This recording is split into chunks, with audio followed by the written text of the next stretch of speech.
கடவரி 150% உயர்வு. இன்னைக்கு கடையில் 1000 ரூபாய் கட்டினா அதிமுக ஆட்சியில் திராவிட முன்னேற்றங்கள் 1700 ரூபாய், கிட்டத்தட்ட 2200 ரூபாய் கட்டணும். அதோட ஒவ்வொரு ஆண்டும் இந்த வரி 6% உயர்ந்து கொண்டே போகும். ஒவ்வொரு ஆண்டும் இந்த வீட்டு வரி, கடவரி 6% உயர்ந்து கொண்டே போகும். அது மட்டும் இல்ல, மின் கட்டணம் கிட்டத்தட்ட 57% உயர்ந்து விட்டது இந்த ஆட்சியில.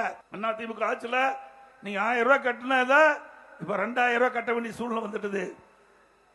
இப்படி குடிநீர் வரி உயர்வு, குப்பைக்கு வரி உயர்வு, இப்படி வரி மேல் வரி போட்டு மக்களை வாட்டி வதைக்கின்ற அரசாங்கம் அதிலிருந்து மக்களை காப்பாற்ற வேண்டும். அதற்குத்தான் அதிமுக தேர்தல் 3ஆம் கட்ட தேர்தல் அறிக்கையில் எல்லா குடும்பத்திற்கும் ஒரே கட்டமாக 10,000 ரூபாய் வழங்கப்படும் என்ற அறிவிப்பை கொடுத்தோம். அந்த நிதி சுமையை குறைப்பதற்காக உதவித்தொகையை அறிவிச்சோம். ஸ்டாலினால பொறுக்க முடியல, பதறாரு, வாயில வடை சுடுறாரு. நீங்க தான் வாயில வடை சுடுற? 5 வருஷமா வடை சுட்டு மக்களுக்கு உங்களுடைய ஆட்சியில் சலிப்பு ஏற்பட்டு விட்டது. எங்களை எதுக்க துணிவு இல்ல, திராணி இல்ல, தெம்பு இல்ல.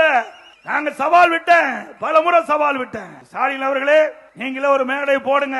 அனைத்து இந்திய அண்ணா திராவிட முன்னேற்ற கழக ஆட்சியிலே 10 ஆண்டு காலம் நாங்கள் செய்த சாதனைகளை மக்களிடத்தில் எடுத்து சொல்கிறோம்.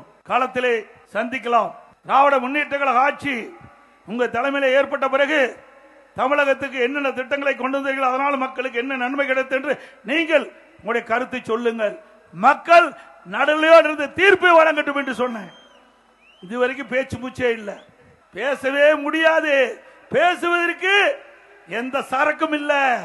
அதிமுக பொறுத்த வரைக்கும் ஒரு வலிமையான கட்சி, சிறப்பான ஆட்சி செய்த கட்சி. இன்னைக்கு அனைத்து இந்திய அண்ணா திராவிட முன்னேற்ற கழக ஆட்சி மக்களுக்கு ஒரு பொற்கால ஆட்சி கொடுத்தது. திமுக அப்படியா கொடுத்தது? ஊழல் நிறைந்த ஆட்சியாக தமிழகத்திலே மக்கள் பார்க்கப்படுகிறார்கள்.